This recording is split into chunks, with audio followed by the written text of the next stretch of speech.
Hey everyone, I wanted to go over my mod collection for Warhammer 2. If you would like to get right to it, I have a link to it down below and you don't even have to watch the video. But for those of you who want to know what my mod collection is all about, well, stay a while and listen. It's a terrible Deckard voice.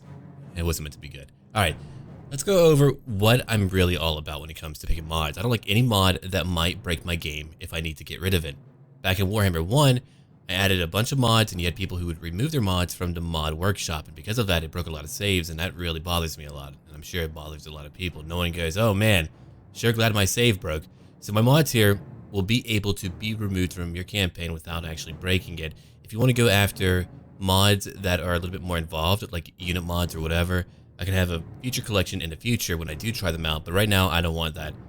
Let's go on down. We have a better camera mod. Go look at that real quick, and I'll go through each and every one of them.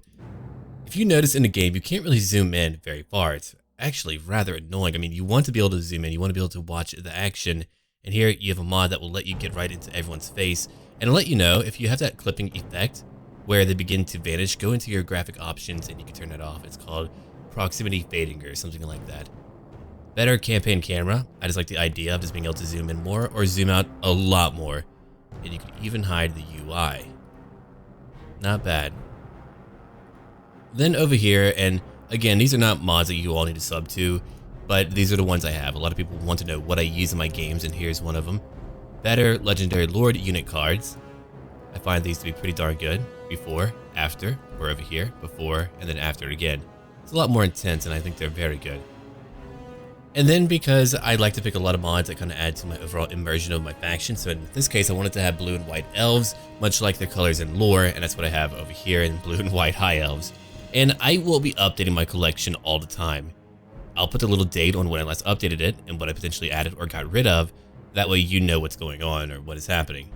Down here, darker and contrast C, just so you can see a little bit of a difference, and I think that looks a lot better. At least to me, it looks a lot better. To a deeper blue, an ocean blue. Here's one that's very important. Faster in-turn camera. I got so tired of having to wait for that camera to move it around. Even if you actually turned it off, it would still take way too long. So here we go. Simple mod to speed up the camera used to move around the map during the in-turn phase. It was way too slow. Let's go over here now. Dreadspears better animation. All it really does is give the animation from the High Elf Spearmen to the Dreadspears, and now they look better. You can check out what they look like whenever they have that new animation. And to me, it's just so much better. Little things like that add to immersion, and they're really simple to have, and they won't bother your game. Oh, here's one that really annoyed me. Light beams. I was wondering where that was coming from. I understand there are like visual cues that you want to add in for multiplayer, but we should have the option to turn it off no matter what. All of it, I just want it off.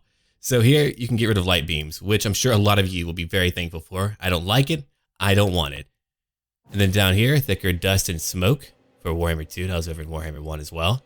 Improved dust settings for cav and infantry, heavy on running and charges impact. Add more thicker, smoke for war machines and gunpowder units. Removes trails of dwarf blasting charges. And again, no trails version. You have that option too. That's really up to you if you want that. Spectator mode. Okay, here's one that's very cool, and I'm going to probably show off later on. I need to go over that real quick. You can assign your armies to the AI. You can choose from 3 battle modes, test the AI in your custom maps, or redesigned and improved AI behavior as well. And here you have your instructions on what to do. So if you want the AI to control things again, here you go. I need to write down my commands so I can actually use it in my campaigns. And here's one that I always get. Skip the intro logos. No one wants to waste their life. I play the game a lot. I check the game a lot, so it really does help to have that off. So no intro logo for me. And then over here, here's one that's really cool. It's not about the actual unit number size, but the actual size of our units here. But to be a little bit more probable and a little bit closer to lore when it comes to unit size. It's really cool. I think it's great. Bigger dragons too, and these screenshots are really cool looking. Okay, let's go back. And then over here, here's one that I didn't know if it would be really too powerful.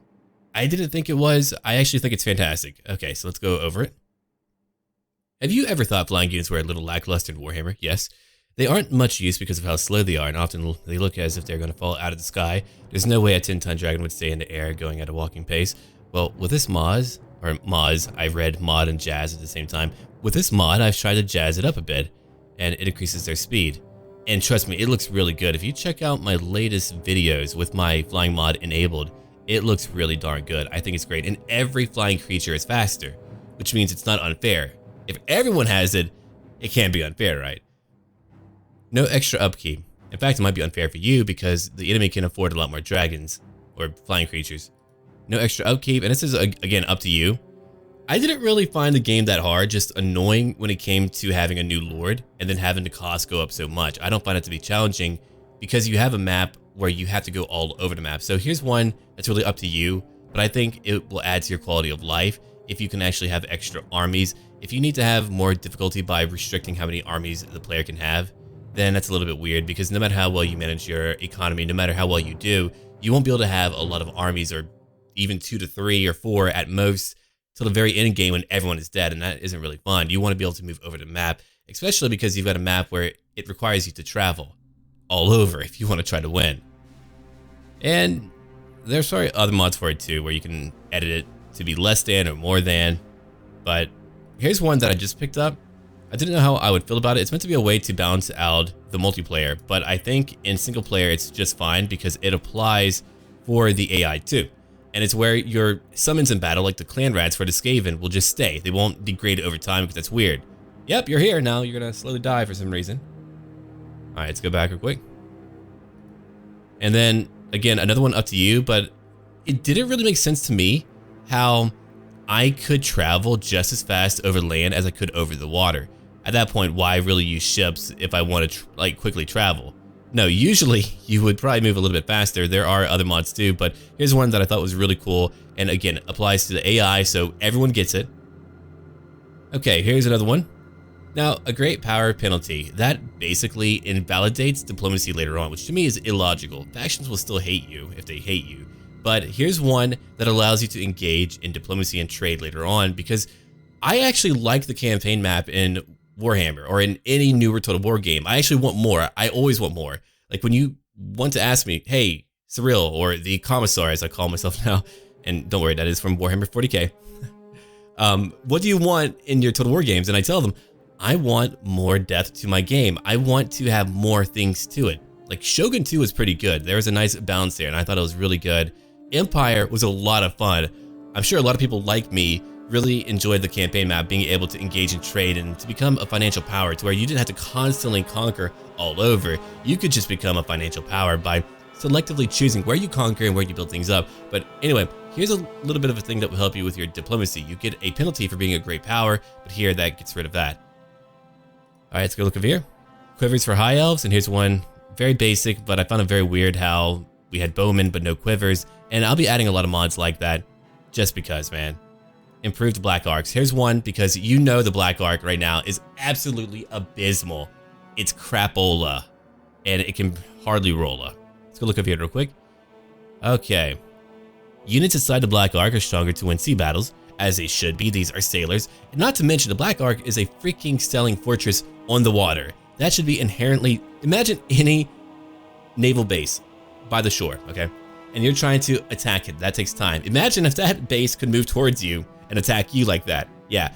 Okay, so the black arc should be really good. All right, upkeep reduction for units inside the black arc so you can have an actual navy. Thank goodness for that. 10% more movement range for black arc so it can move slightly further, and more features to come later on. Like, in my opinion, we should have a battle for the black arc where you can fight out a battle. If your enemies come to fight you, you should be able to have a siege battle. Because again, it's like an actual city. They can just have like their landing bay. They can get in, and I don't mean with like actual landing ships because we don't actually have naval battles, but they could have like a nice little battle on that ship so you can actually defend it rather than just auto-resolve. And I'm of the mindset that we could even just have basic units like we did back in the day for Medieval 2, where if we don't have a naval battle, I want to at least have naval ships so I can try to win on the water, because there's a lot of water, and if you lose a stack like that, man, it's not fun. All right, well, those are my mods right now. They will change more over time. I just made this here. And if you have any suggestions on what is good for a mod, you can let me know down below. If there's anything that you think I need to look at, again, just let me know down below. Oh, and to let you know, I do have a Discord community. I'm on there like every day. I'm typing to people. I can't always jump into voice chat. I don't even really have time to talk to my friends right now. So but I am at least on chat, looking around, typing, and also I have a little board too. If you want to like send me game replays that you think are really cool for multiplayer, you can like share them there, and I can cover them and do some commentary. I can give you a shout out or whatever. But yeah, I'm just kind of like cluing you guys in on what I have going on for my channel, and my schedule will probably remain up on my channel banner. I don't really care for channel banners too much. I gave it a little bit of thought, and I looked at other channel banners. I'm like, they don't really do anything. Sure, they look nice, ooh, pretty, but after you've seen it 100 times, I would rather have some pragmatic purpose for it. So I actually have my upload schedule on mine. It's my old art that I had done years back, and I still like it a lot. It doesn't really match with my logo, but that's really okay. I'll change it up one day, but from now on, I'm gonna have pertinent information, and more information will probably be added in the future. But the most important part is to have my upload schedule, so you know when I upload. And yeah, anyway, any feedback would be great. Thank you for watching. I hope this video has helped you out and helped you learn more about mods that I have. I'll have like a little list down below of all the mods that I have, and probably links to them too, so check it out. Anyway, as always, until then.